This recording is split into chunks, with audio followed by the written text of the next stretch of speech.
mentality of the art collector, I've come to a luxury penthouse apartment overlooking the Thames, owned by one of the world's best-selling novelists. What shall I call you? Jeffrey? Jeffrey? That's very kind, thanks. This is Sisley. Sisley. I love that picture. Is that a pastel? It's a pastel, which is very rare. He painted just over 100 pastels in his lifetime. And it's one of those rare paintings where I wanted it within seconds of seeing it. Sometimes I debate, think, go back, look a second time. That one I knew immediately. You've got your grubby hands on my beautiful wall. I do apologise. Geoffrey Archer is currently 583rd in Britain's rich list. He's had a colourful career. A politician and confidant of Margaret Thatcher, he was made a lord by John Major, but he's also served a prison sentence for perjury. But it's his novels that have allowed him to pursue his passion for collecting art. Not old masters, but 19th century impressionists. Now here you will see one of my philosophies on collecting. Because I can't afford the major impressionists, I buy the next rank down, and they're often just as good, but not as well known. This is a Camois. Well, now, this looks like Matisse. Well, or Gauguin. If that was a Gauguin and this was a Van Gogh, you're talking not 10 times the price, you're talking 100 times the price. I suppose, let's get rid of your coat. Oh, thanks. I suppose the big thing about the main room is... The view. Exactly. Which do you prefer, your paintings or the view? Oh, no, it's amazing, because when people come here, they immediately say the view. It is hard not just to stand here like this, yes, which is a shame for the collection. Frankly, what most people do. They walk in, they see the view, they forget the pictures completely. I can't help noticing, you talked about having second-rank artists in the corridor in terms of the Impressionists, but here is Andy Warhol. Well, is he first-rate? I don't think so. Do you not? I think he's very expensive now, but I don't think he's a great artist. No, I don't. I do like this. It's not dissimilar, the hairstyle between Marilyn and Margaret Thatcher beneath. Yes, they were both powerful women. So how much do you think this would be worth now? I have no idea. Don't be so vulgar. You called me the vulgarian. Vulgar question. Does the money for buying art come from... This is a golden book. This is the equivalent of going platinum, Cain and Abel. Yes, that's the breakthrough, if that's what you're getting at in your continued vulgar way. Yes, it was Cain and Abel that made it possible for me to have the collection I have. My favourite picture, in a way, is this one, the Albert Goodwin, often compared as an artist to Turner. And what you see there, of course, is he must have painted it from just over there. And it's the amazing golds and the amazing colours. At night, when the sun is coming over it, it looks magnificent. When did you buy it? Oh, 30 years ago. So you've been collecting for several decades? I've been collecting for 50 years. Let's face it, if you get into this mad world, it's like drugs. You have to have another one, you have to have another fix. I mean, it's just awful. And wherever you see something you can just about afford, you just about afford it. Your trade collectors are all stupid and mad.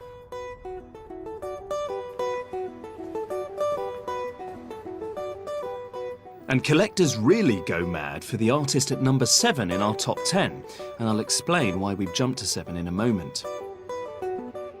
No one quite captures the imagination like Claude Monet, the prince of the Impressionists. He spent the second half of his life depicting his gardens at Giverny, especially the water lilies, which he painted obsessively.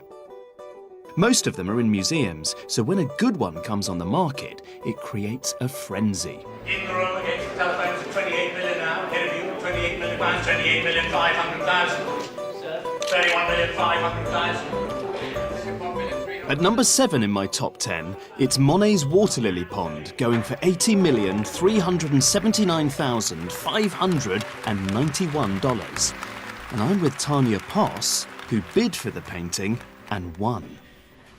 Well, Tanya, tell me about the night that you bid $80 million for this painting. Well, where to start? I knew that this painting was going to outshine its estimate, and there was a lot of competition in the room. I knew that it was a very important piece for Monet because of his water lily series that he painted consecutively for 26 years.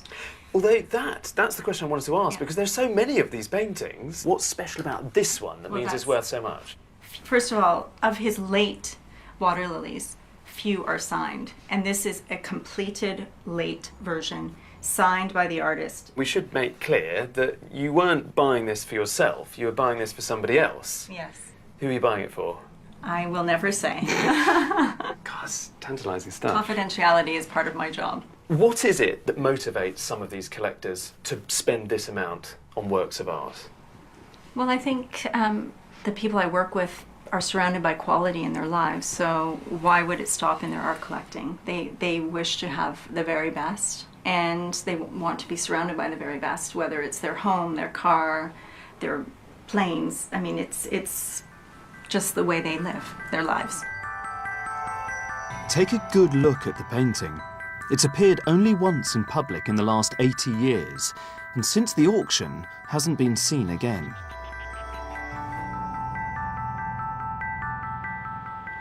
And this brings me to the story of the shocking disappearance of the next two paintings in our top 10. The most popular postcard sold by the National Gallery is this one. It's a reproduction of a still life of a vase of sunflowers painted by Vincent van Gogh in 1888. You can see that, in reality, it's much more luminous and radiant. This is one of the most famous paintings in the world, and if it ever came onto the market, it would sell for an insane amount of money. But it won't. But when the highest achievements by some of our greatest artists do appear at auction, then the art market can be influenced by much more than simply love of the painting.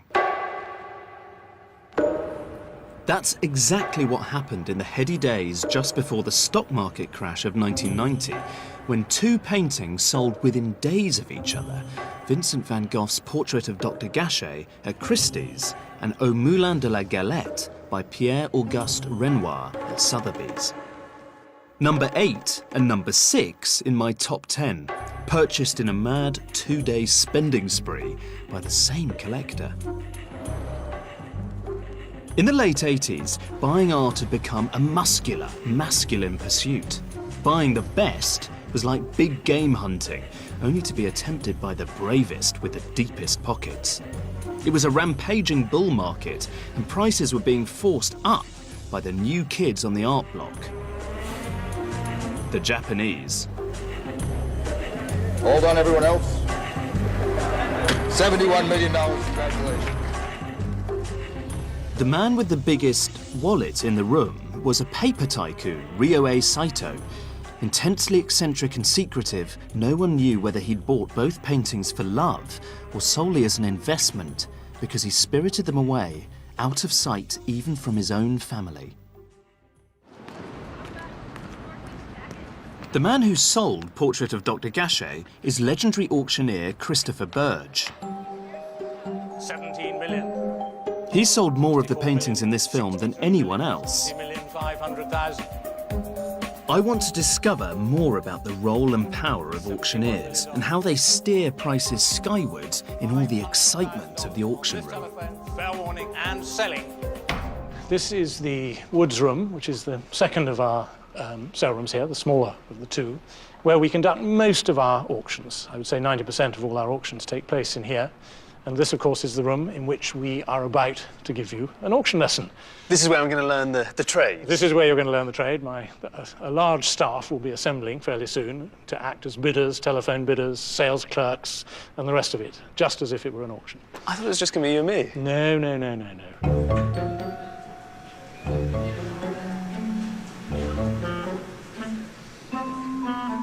Let's begin with lot 327, a sculpture by Rodin. Do I have any bids at 24,000 in the room? Do I have 28?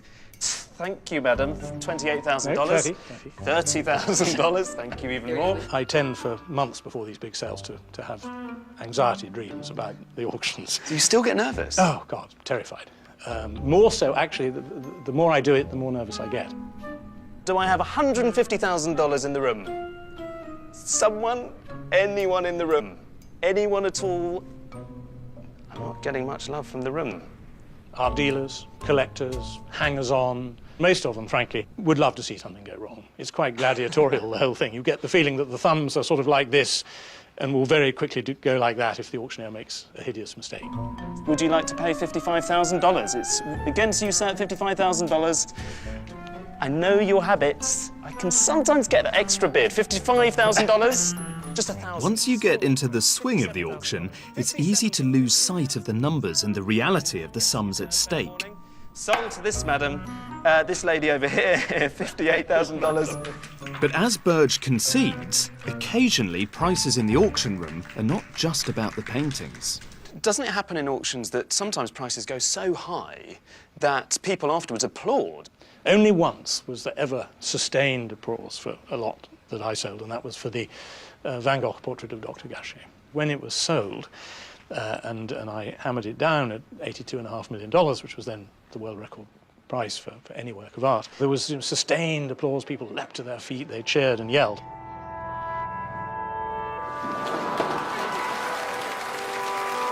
And this applause went on for several minutes, which is completely unheard of in an auction. The reason everybody applauded, I believe, is because we had a very serious financial situation developing in 1990. All sorts of things were collapsing, and the Japanese buyers, who'd been the mainstay of the market, were beginning to get nervous and were pulling out, and everybody was convinced that the market was going to tumble. And that lot, for a moment, stayed the collapse, as it were. And I think what everybody was applauding, they were applauding out of relief that they had saved their money. And you know, my feeling was one of, I have to admit it, really great distaste. It was extremely uncomfortable. I almost felt like just walking off while this applause was going on and just going off stage and not returning. They weren't applauding for Van Gogh, they weren't applauding for the work of art, they were applauding for money. Whatever Saito's motives were for buying the Van Gogh and the Renoir, he faced financial ruin soon afterwards. Extraordinarily, he threatened to burn the paintings rather than sell them. In 1996, he died, and the paintings haven't been seen since. Some genuinely believe he carried out his threat to reduce them to ashes. Others think they were secretly sold to pay his debts. Either way, they've passed into art world mythology. Just imagine the prices they'd achieve if they ever appeared again. Number 5 in our top 10 is by a painter known for his brutal, difficult work. And it brings me to London's Chelsea, where millionaires live behind metal gates and brick walls. So many millionaires, in fact, that it's easy to get the wrong house. Yeah, there they are, Francis Bacon, that's right. These are not genuine, sadly. Mr. Jagger, are they? Mr. Abramovich owns them. Well, would you believe it? We've got the wrong house. I'm gonna have to take them. Can you show me? Yeah. That's where the garden is, there. This one. So I should be putting these copies along here. Yeah.